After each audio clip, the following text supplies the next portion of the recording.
One of the bigger stories here as we shift gears to the NFL. Yesterday was the Falcons emerging as a surprise link to controversial quarterback Deshaun Watson. So the two sides will reportedly meet today. This could also just be a whole lot of smoke, dudes. How much would you like the potential marriage for Watson's fantasy value, Geoff?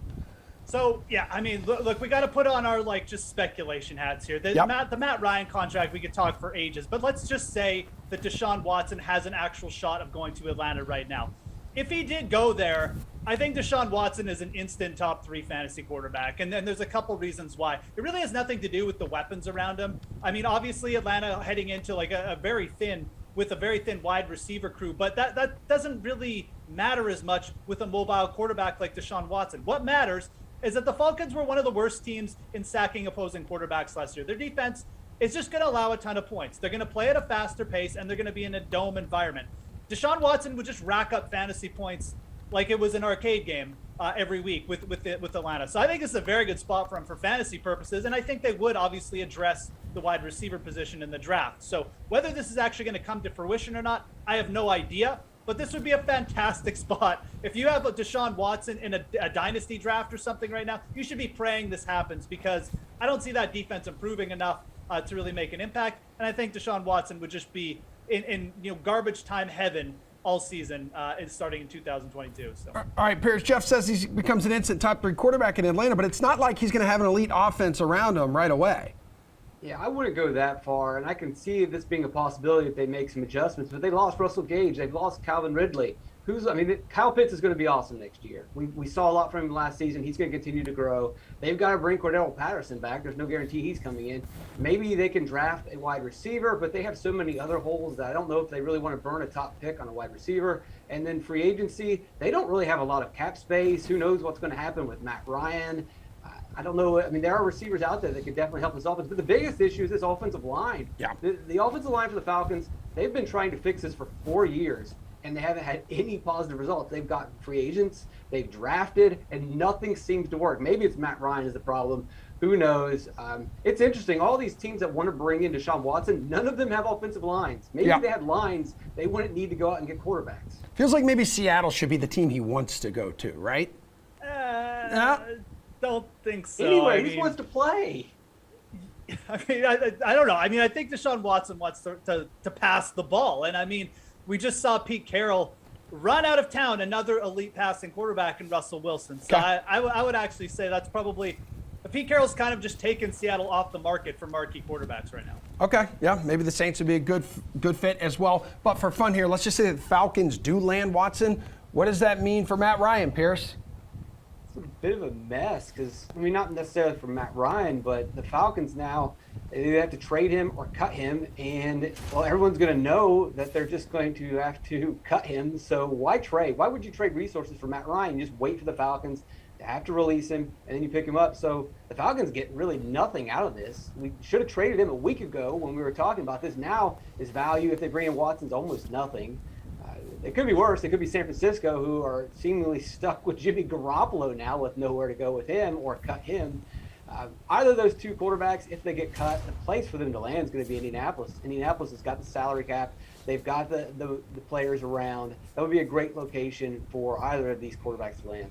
I mean, Geoff, let's say like Houston and Atlanta come to some kind of deal where they end up swapping quarterbacks. Like Ryan could make that team not necessarily a contender, but bring him into wild card contention in a weak division. No, I really don't think he could. And also let's just take that a step further. Matt Ryan has a no trade clause, so he's not going to Houston. If Deshaun Watson goes to Atlanta, there's got to be a trade already worked out with the Indianapolis Colts. That's the only way this can work.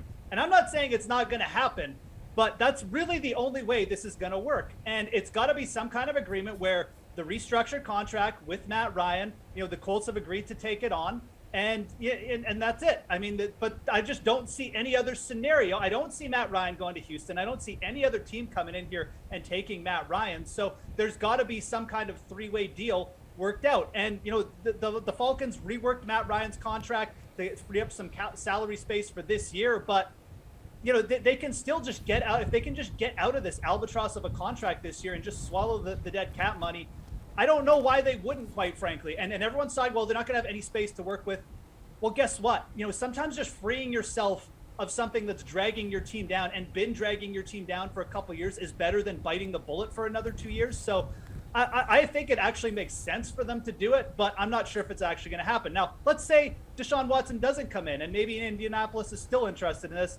Another name I would link to Atlanta is Jordan Love right now. He's kind of been linked there in some odds on the DraftKings Sportsbook at one time or another. And, again, this all comes down to, is this happening behind the scenes? We're not sure at this point.